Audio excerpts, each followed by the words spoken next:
President Hosni Mubarak told ABC's Christian Amanpour that he would like to leave the presidency today.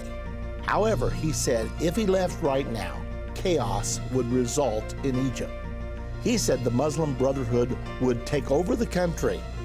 Where is all this leading? We'll talk about it today on Politics and Religion.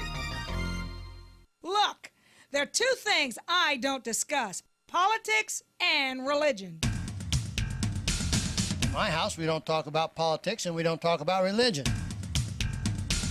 I'll talk to you about anything except politics and religion.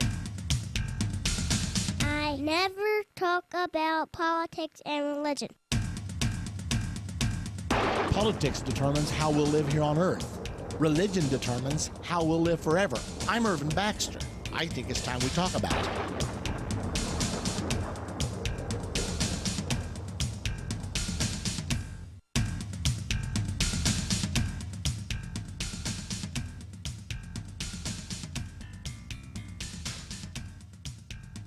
Well, as the storm has swept through the United States of America, another storm, which with much further reaching consequences, has been sweeping through the area of North Africa. I'm speaking in particular of Tunisia, of Yemen, of Algeria, of Jordan, and of course of Egypt.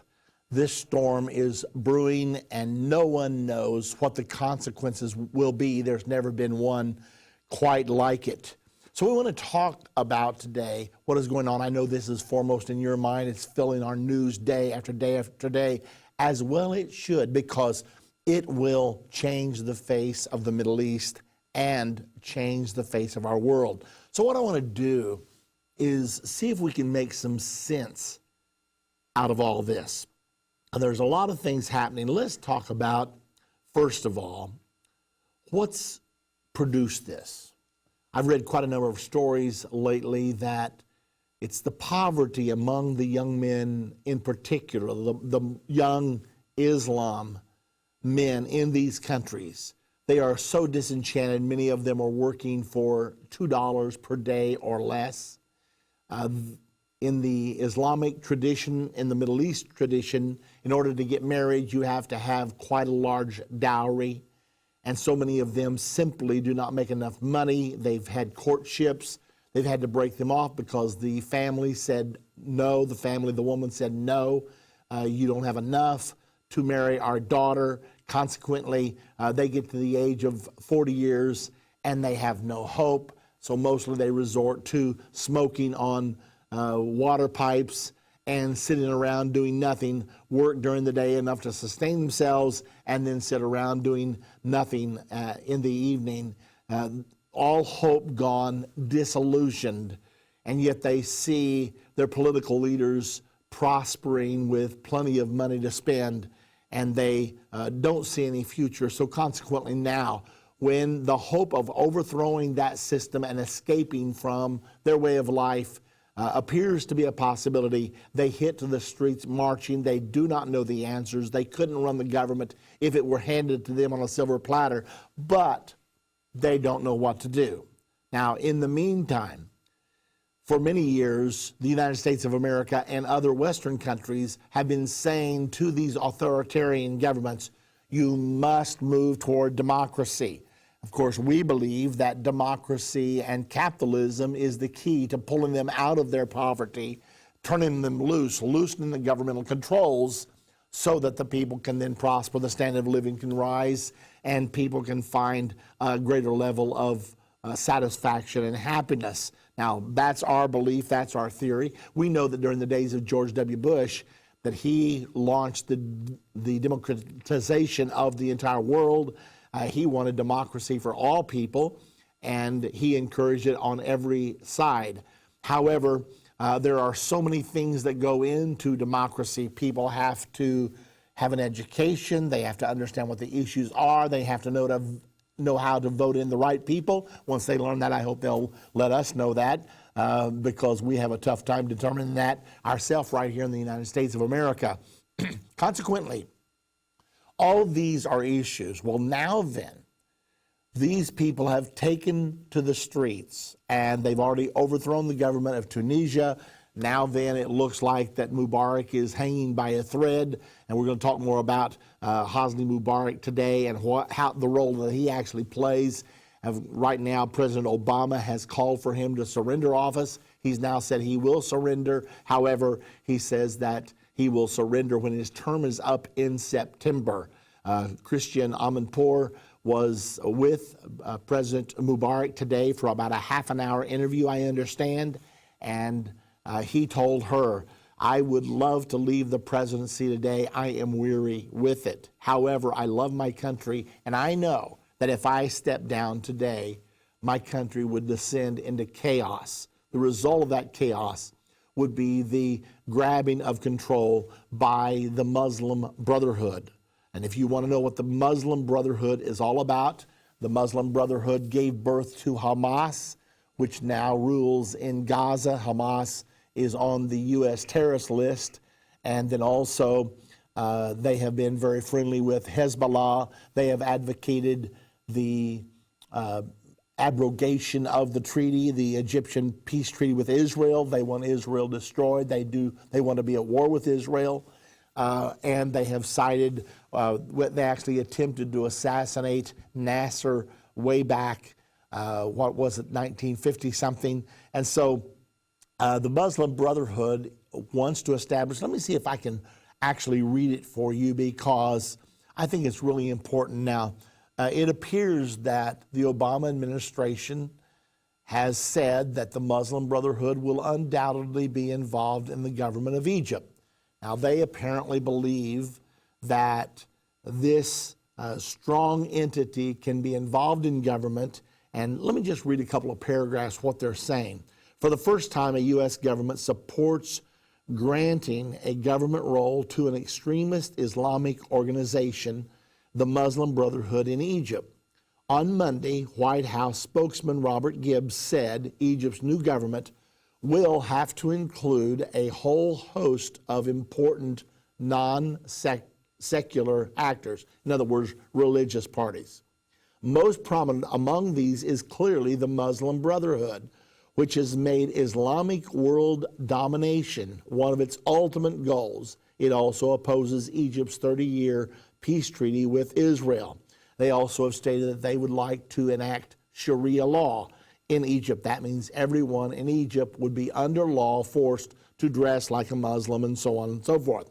Obama's new position, while not totally surprising, is worrisome to many. The White House appears to be leaving Hosni Mubarak, an ally for 3 decades and linchpin of Mideast stability, twisting slowly in the wind, writes David Horowitz of the Freedom Center. And worse, it appears to be open to allowing the Muslim Brotherhood to play a key role in a reformed Egyptian government, as long as the organization renounces violence and supports democracy. If the Obama White House really believes this is possible, it is even more hopelessly incompetent than we imagine. Now, this is an article coming out of Israel National News. They are simply saying if they can possibly believe that the Muslim Brotherhood can be trusted to renounce violence and support democracy, then in the writer's eyes, then the Obama administration is so naive and incompetent that it scares them. The article goes on to say, the Muslim Brotherhood stands for the reestablishment of the Islamic empire called the Caliphate, the takeover, spiritually or otherwise, of the entire world, and jihad and martyrdom. It has front organizations in the United Kingdom, France, and the United States. A former Israeli ambassador to the United Nations, Dr. Dor Gold, writes of a fear that the Muslim Brotherhood, widely seen as having become moderate over the years, will exploit a figure like Mohammed al-Baradei in order to hijack the Egyptian revolution at a later stage. Gold noted that ever since the Brotherhood was founded over 80 years ago, it is engaged in political terrorism, assassinating Prime Minister Mahmoud Negrashi Pasha in 1948, trying to kill President Abdel Nasser several years later, and more. Finally, the Brotherhood supports Hamas and other terrorist groups, makes friendly noises to Iranian dictators and torturers, would be uncertain landlords of the critical Suez Canal, and opposes the Egyptian-Israeli Agreement of 1979, widely regarded as the foundation of peace in the Middle East. Okay. Now, I cannot speak for the Obama administration. I do not know all their logic behind it. The rulership of Hosni Mubarak for the last 32 years is bothersome to many people. It has not been a democracy. It has been a one-party rule.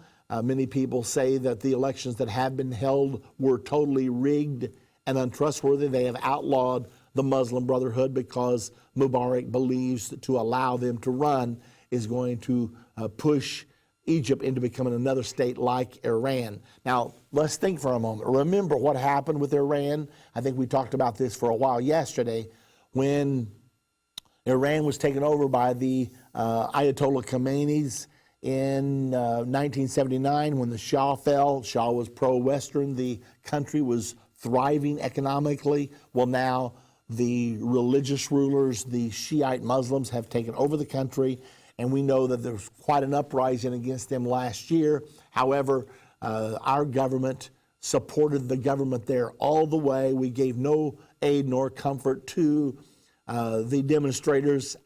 Unlike what we're doing this year, it appears that our government has sided with the demonstrators. So you have to say, what is going on here? What's the deal with this administration? What's the possible explanations? Is this a push for democracy? Why did we not support the demonstrators in Iran last year, and yet we are supporting the demonstrators in Egypt this year, whereas the demonstrators in Iran last year were trying to overthrow the government of our enemies, a Muslim radical government, and the demonstrators this year are trying to overthrow one of our best friends in the Middle East, and they are attempting to establish a radical Islamic government, apparently. So then, why are we doing that? Why are we siding with our enemies and turning against our friends, unless our friends are really our enemies and our enemies are really our friends? You say, how can that be? Well, I don't know for sure. I remember I had a minister friend say to me when I was real young, he was an older minister. He looked at me and he said, you know, I've learned one thing in life.